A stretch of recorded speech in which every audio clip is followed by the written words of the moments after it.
This is what my incremental game prototype looked like yesterday. And this is what it looks like now. Yeah, I've changed the way the tiles look, I'm glad you noticed. There have been quite a few other changes in the game since the last video. So let's start from the beginning.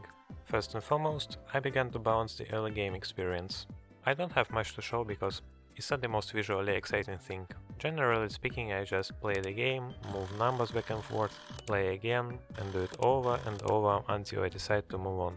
I don't want to talk much about the current state of the balance, because A. I still don't think it's in its best iteration, and B. The game lacks a lot of content. The skill tree is basically everything that is playable at the moment, but I keep coming up with new systems and mechanics, so the balance will continue to change as new content is added. In that case, why do I even mention it?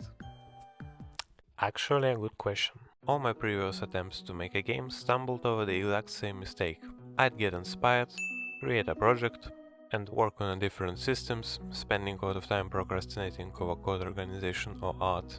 But the moment when I could actually play and test the game never came, and I had no idea how to turn all the things I'd made into a playable experience. I would mentally put the project away until I get inspired again, and the circle of samsara would make another turn. Since I knew nothing about game design, I had no idea when and how my project was supposed to become fun to play. But in this project I actually pushed myself to think about it, and despite all the struggle, I'm starting to enjoy it. Even on the current stage of development, I caught myself thinking about the upgrade order and kinda meditating on a simple gameplay, which is exactly what you would expect from an incremental game.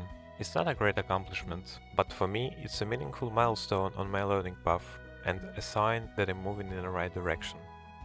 But enough waffling, let's get back to the game. Right now, the core principle is that you buy towers and have to shoot trees to gather resources. Every time you hit a tree, you get a certain amount of wood that depends on tower's damage. Besides lifetime, trees also have a durability parameter, and when you break it, you gather even more resources. The problem in the previous version was that you could never tell how much HP a tree has, so I added an indicator. It's important to mention that I don't think the game will keep this art style if I end up liking the gameplay and continue working on it. Treat it as a placeholder.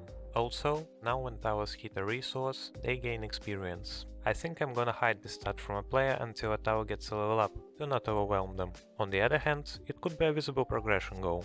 I'll need to think about it later. At the moment, leveling up does nothing, but I already have several ideas related to the interactions between different types of towers.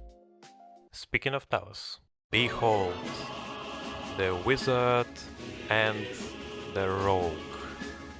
Let's start with the wizard, since I think he looks more unusual. First of all, wizard attacks automatically. With the shooter, you have to aim manually and hold the mouse button to shoot. So auto attacks is a new mechanic. Also, the wizard has a multi-attack, so he attacks twice before going on cooldown. Holy, we are farming. The downside is that he shoots randomly, aiming at the center of a random cell in the last column. But obstacles don't destroy his projectiles, so potentially he can clear the whole row. It took some time to make it work right, but in the end, I'm happy with the result, especially when there are a lot of them. Very satisfying.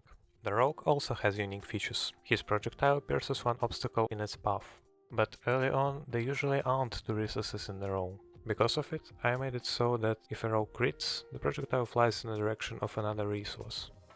Yeah, the rock is based on a critical damage because I'm making a video game and have no imagination. The coolest part is that now I can combine elements of these towers and, for example, make a shooter that fires automatically in a direction of a random cell. Potentially it could lead to a variety of synergies and combinations. But for today, I'm done.